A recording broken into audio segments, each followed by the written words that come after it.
Electric दोष में अब क्या होगा, दो तरह की व्यवस्था है, या तो धातु आयनों की संख्या अधिक हो जाएगी या फिर क्या हो जाएगी, धातु आयनों की संख्या कम हो जाएगी। किसकी तुलना में? अधातु आयनों की संख्या तुलना में। तो हम सबसे पहले देखते हैं धातु आधिक्य दोष किस प्रकार से होते हैं। तो धातु आधिक्य दोष मतलब आप समझ गए होंगे, धातु आयनों की अधिकता यानी धन आयनों की अधिकता। तो इसका एक एग्जाम्पल हमारे पास NaCl के क्रिस्टल में धातु आधिक्य दोष कैसे होता है। वह दोष जिसमें धातु आयनों की संख्या अधातु आयनों की संख्या में अधिक हो जाती है, धातु आधिक्य दोष कहलाता है। इस दोष में कोई ऋणायन अपना स्थान छोड़ करके क्रिस्टल से बाहर चला जाता है।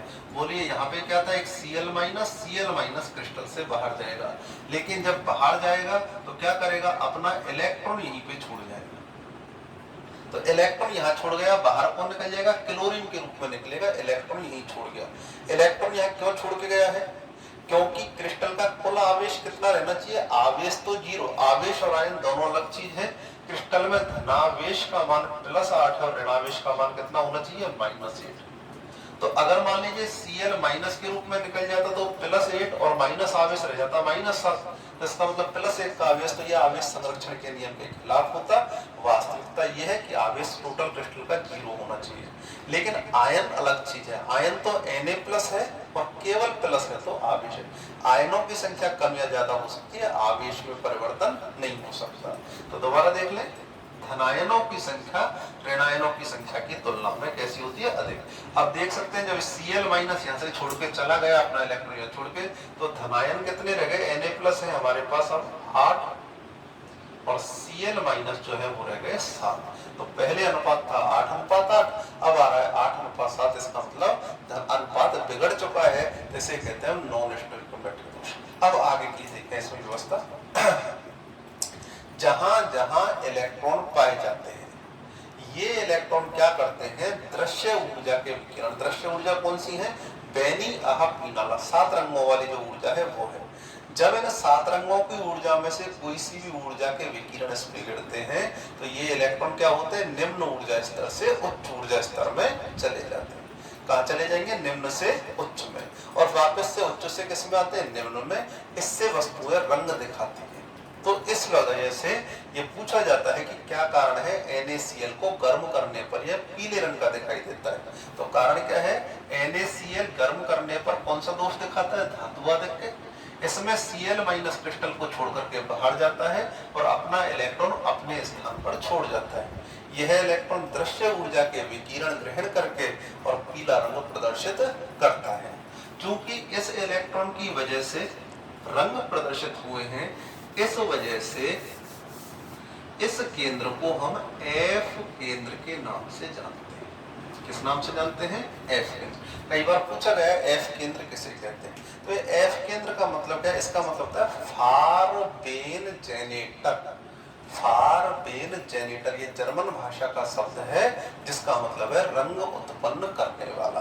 तो इस इलेक्ट्रॉन की वजह से रंग उत्पन्न हुए हैं, इसीलिए NaCl कैसा रंग दिखाई देता है, पीला। NaCl के अलावा यही सेम कारण, मान लीजिए यहाँ K लिख दें, यहाँ Cl लिख दें, तो ये KCl हो जाएगा। KCl का रंग कैसा दिखाई देगा, बैंगनी। और LiCl अगर हम लेते हैं तो उसका रंग कैसा आता है, गुलाबी।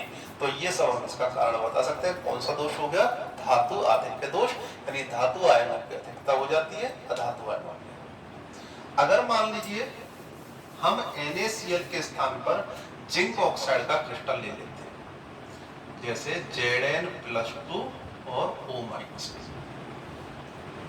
ये भी एक प्रकार का धातु आधिक्य दोष दर्शाते हैं जिंक ऑक्साइड के। यहाँ देखिए मैं कुछ आयनों को कन्वर्ट कर रहा हूँ, Zn+2 और O-। आप इस तरह से मान लीजिए सभी के सभी Zn+2 O-, ये O-2 Zn+2, बाकी सबको इस तरह से मान लेना। जहां मैंने Na+Cl- लिखा वहां आप चेंज कर लेना, Zn+2 O-। अब क्या होता है इस दोष में, पहले दोष में तो क्या हुआ था, ऋणायन यहाँ से छोड़ करके गया था और अपने इलेक्ट्रॉन यहाँ दे गया था, और धनायन पर कोई प्रभाव नहीं पड़ा था। यहाँ पे क्या होता है, ये ऑक्सीजन यहाँ से बाहर जाएगा, जैसे Cl- गया, जाने दीजिए, ऑक्सीजन यहाँ से चला गया। कितने इलेक्ट्रॉन छोड़ेगा, 2 इलेक्ट्रॉन। ये 2 इलेक्ट्रॉन इस छिद्र में ना आके कहा जाते हैं, अंतराकाश में। पहली बात। तो दूसरी बात, इनकी वजह से ही Zn+2 भी अपने स्थान पर नहीं रहता, बल्कि कहाँ जाता है, अंतराकाश में। तो बात तो वही की वही है, ऋणायन बाहर गया है, अभी भी धनायनों की संख्या 8 रहेगी और ऋणायनों की संख्या कितनी हो जाएगी, 7 हो जाएगी। तो ये दोष भी धातु आधिक्य दोष ही है, ये भी एक तरह का नॉन स्टोइकियोमेट्रिक दोष है। तो इनको कहते हैं हम धातु आधिक्य दोष। अब हम अगले दोष पे आते हैं, जिसे हम कहेंगे धातु न्यूनता दोष। तो देखिए धातु न्यूनता दोष किन में पाया जाता है, तो धातु न्यूनता दोष वे आयनिक यौगिक प्रदर्शित करते हैं जिनमें धनायन परिवर्तनशील ऑक्सीकरण अवस्था दर्शाते हैं। ये परिवर्तनशील ऑक्सीकरण अवस्था क्या है, अभी देखें। आप लोग एक एग्जांपल देखें, FeS फेरस सल्फाइड का। इसमें आप देखें Fe जो है ऐसा धनायन है, Fe+2 अवस्था भी दर्शा सकता है और Fe+3 भी दर्शा सकता है। तो ऐसे यौगिक जिनमें धनायन परिवर्तनशील ऑक्सीकरण अवस्था दर्शाते हैं, वे कौन सा दोष दर्शाएंगे, धातु न्यूनता दोष दर्शाएंगे। क्या होता है धातु न्यूनता दोष, वह दोष जिसमें धनायन की मात्रा धनायनों की संख्या ऋणायनों की तुलना में कम रह जाती है, उसे कहते हैं धातु न्यूनता। धनायन मतलब धातु आयन कम रह जाएंगे और अधातु आयन या ऋणायन कैसे हो जाएंगे, ज्यादा। एग्जांपल में लिखते हैं, जैसे हमारे पास FeS मैंने लिखा है, तो देखो क्या होता है, Fe+2 S-2 Fe+2 S-2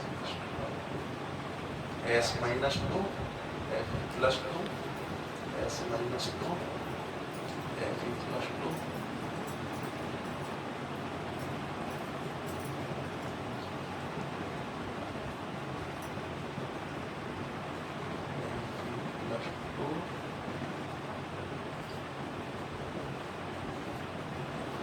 तो ये देखिए हमारे पास हमने पूरा क्रिस्टल लिख दिया FeS का। इस दोष में क्या होता है कि मान लीजिए कोई धनायन अपना स्थान छोड़ करके क्रिस्टल से बाहर चला गया, ठीक है। जैसे ही ये क्रिस्टल से बाहर जाएगा तो अब क्या होगा, कितना आयन की कमी आ गई है, +2 आवेश की कमी। चूंकि धनायन तो कम रह गए, कितने रह गए, 7, और ऋणायन कितने हुए, 8। तो धातुओं की संख्या कम हो जाती है, तो धातु न्यूनता दोष है। लेकिन आवेश कैसा होना चाहिए, संतुलित होना चाहिए, यानी पहले के बराबर अभी भी होना चाहिए। तो देखिए यहाँ कितना आवेश गया, +2। तो क्या करते हैं, इसके कोई से भी दो समीपवर्ती Fe+2, ये देखिए Fe+2 और Fe+2, ये क्या करेंगे, कौन सी अवस्था में आ जाते हैं, Fe+3। और Fe+2 से Fe+3 में कब आएंगे, जब ये एक इलेक्ट्रॉन त्यागेंगे। इन्होंने एक इलेक्ट्रॉन त्यागा तो ये कौन सी अवस्था में आ गए, Fe+3 में। तो ये इलेक्ट्रॉन आ गया यहाँ पे और ये इलेक्ट्रॉन आ गया यहाँ पे। अब देखें क्या व्यवस्था बैठेगी, ये Fe+2 Fe+3, ये इलेक्ट्रॉन क्या करते हैं, इधर उधर गति करते रहते हैं। क्या काम करेंगे, गति करेंगे। इसकी वजह से इलेक्ट्रॉन क्या करते हैं, पूरे क्रिस्टल में चमक उत्पन्न कर देते हैं। या फिर हम ये मान सकते हैं, दूसरा भी एक तरीका है, Fe+2 Fe+3। अब ये वाला क्या करता है, हो सकता है इसने जब इलेक्ट्रॉन त्याग दिया एक बार इलेक्ट्रॉन ये त्यागता है तो ये किसमें बदल जाएगा, Fe+3 में, और ये वापस से अपना इलेक्ट्रॉन ग्रहण करके किसमें आ जाता है, Fe+2 में।